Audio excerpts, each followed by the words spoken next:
Eh bien, chers frères, il y a une chose que nous cherchons tous pour la nouvelle année. Quelle est cette chose? C'est la paix intérieure.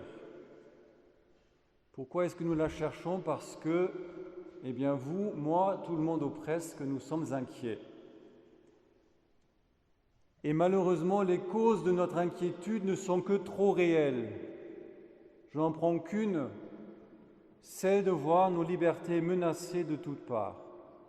Liberté de culte, liberté de défendre sa famille, liberté d'éduquer soi-même ses enfants, liberté scolaire, liberté d'expression, etc. Voilà notre problème. Comment garder la paix au milieu des vicissitudes? Mais il existe aussi une solution. Elle nous vient de celui qui a dit à ses disciples « Je vous laisse la paix, je vous donne ma paix, que votre cœur ne se trouble ni ne s'épouvante. » Jésus nous enseigne comment nous pouvons garder une paix et une sérénité parfaite, quoi qu'il advienne. Et si nous mettons en pratique l'enseignement de notre Seigneur, aucune maladie, aucun bouleversement sociétal et aucune persécution ne pourront plus nous troubler. Si vraiment nous appliquons l'enseignement de Jésus, nous serons comme saint François de Borgia, qui sentait le souffle sur sa joue de la balle qui était destinée à le tuer et qui a tranquillement continué à dire son chapelet. Alors voici ce que nous enseigne le Christ. Il nous enseigne trois choses. Il nous montre ce que c'est la providence divine. Il répond à la question de la souffrance. Et troisièmement, il nous dit ce que nous devons faire concrètement pour garder la paix en toutes circonstances.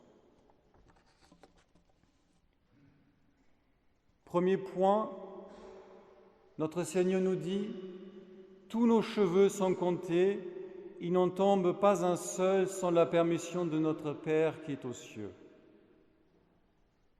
La divine providence ordonne, dispose et guide tout. Chaque événement est prévu de toute éternité. Rien n'arrive par hasard.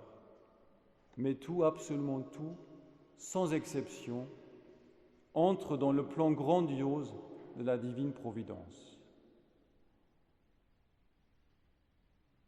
À ce plan, toutes les créatures, des chérubins jusqu'aux fleurs des champs et même jusqu'aux virus, sont appelées à apporter leur contribution.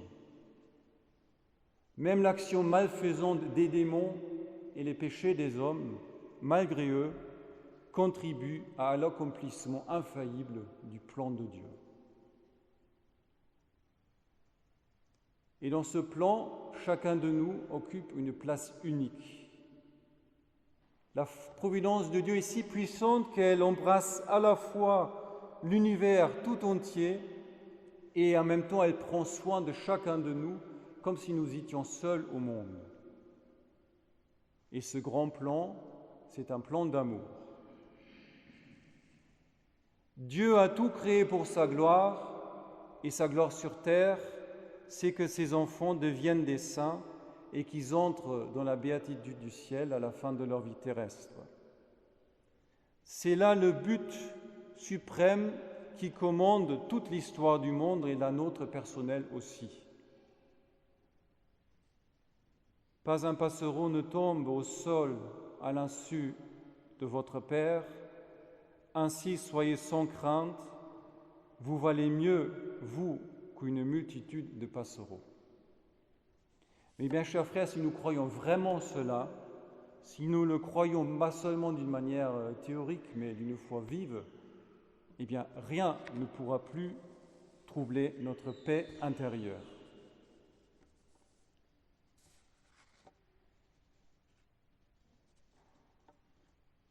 Garder la paix intérieure, c'est assez facile quand tout va bien, mais que faire quand la souffrance et le mal s'invitent dans nos vies? La question se pose pour tout le monde, mais notamment pour ceux parmi nous qui portent une responsabilité pour les autres, chefs temporels, parents, prêtres, éducateurs, etc. Parce que si nous ne gardons pas la paix, nous ne pouvons ni nous aider, ni aider les autres. Mais si nous suivons l'enseignement de Jésus sur la souffrance, nous pouvons donner courage et espoir à ceux dont nous avons la charge. Et l'enseignement de notre Seigneur est celui-ci. La nuit du jeudi saint, au jardin des Oliviers, Judas vient avec une bande d'hommes armés pour arrêter Jésus. Et Pierre sort alors son épée pour défendre son maître. Mais notre Seigneur lui dit, « Pierre, remets ton épée au fourreau. La coupe que m'a donnée le Père, Pierre, remets ton épée au fourreau. La coupe que m'a donnée le Père, vais-je refuser de la boire ?» Remarquez, Jésus ne dit pas « la coupe que Judas m'a donnée » ou Pilate ou les princes des prêtres. Non, il dit « la coupe que mon Père au ciel m'a donnée ». Et par cette phrase, notre Seigneur nous montre une grande vérité. Tout vient ultimement de Dieu. Toutes les grâces, toutes les joies, toutes les épreuves et toutes les peines, tout vient ultimement de la main de Dieu.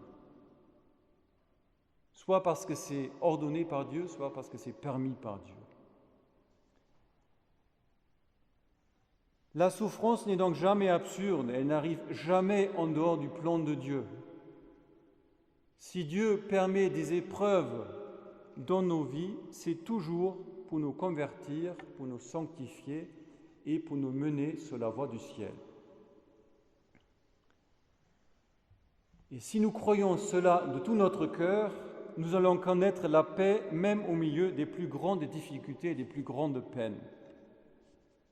Nous serons par exemple comme Marie de l'Incarnation, la grande missionnaire du Canada français. Elle a peiné 11 années pour construire le premier couvent de femmes au Canada, couvent construit tout en bois. Et la nuit du 30 décembre 1650, en plein hiver, à moins 30, moins 40 degrés, eh bien, un incendie a détruit tout le couvent et les religieuses étaient littéralement en pleine nuit, en chemise de nuit, devant les débris de leur couvent. Il ne restait plus rien. Marie de l'Incarnation écrivait alors, je cite, « Si nous pouvions d'un seul coup d'œil intérieur voir tout ce qu'il y a de miséricorde dans les desseins de Dieu sur chacun de nous, même dans ce que nous appelons disgrâce, chagrin, affliction, notre bonheur serait de nous jeter entre les bras de la divine volonté avec l'abandon d'un jeune enfant qui se jette dans les bras de sa mère. »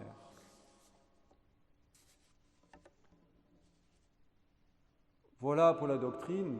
Maintenant, pour la pratique. Que faire pour rester en paix toujours? Que faire concrètement pour rester en paix toujours et en toute situation? C'est très simple, ça tient en une seule phrase qu'il faut se répéter à chaque fois que les choses n'aillent pas comme nous souhaiterions qu'ils aillent. Voici la phrase. Le monde entier conspire à ma sanctification. Mon conjoint, mes enfants, les pères de Chéméré qui font des contrôles à l'entrée de l'église, mon chef au travail, le gouvernement, tous font partie d'une grande conspiration pour me sanctifier. Je suis au centre de ce complot, j'en suis l'objet. C'est pour ma sanctification que tout le monde agit comme il agit. Tout concourt au bien, c'est-à-dire à la sanctification de ceux qui aiment Dieu, nous dit saint Paul. Et cette parole peut devenir vraie pour nous aussi. Tout ce que nous avons à faire, c'est de dire dans chaque circonstance de notre vie que votre volonté soit faite. Merci Seigneur. Bien sûr, nous devons accomplir notre devoir d'État. Nous devons faire ce qui est raisonnable pour ne pas tomber malade, pour préserver nos libertés, pour rendre la France à nouveau grande, c'est-à-dire chrétienne. Mais ensuite, nous devons abandonner le résultat au bon plaisir de Dieu et nous tenir en paix. Le dernier mot, qui est le résumé de tout ce que je viens de dire, est à Sainte Thérèse d'Avila. Que rien ne te trouble, que rien ne t'épouvante, tout passe. Dieu seul ne change pas. Celui qui possède Dieu ne manque de rien, Dieu seul suffit.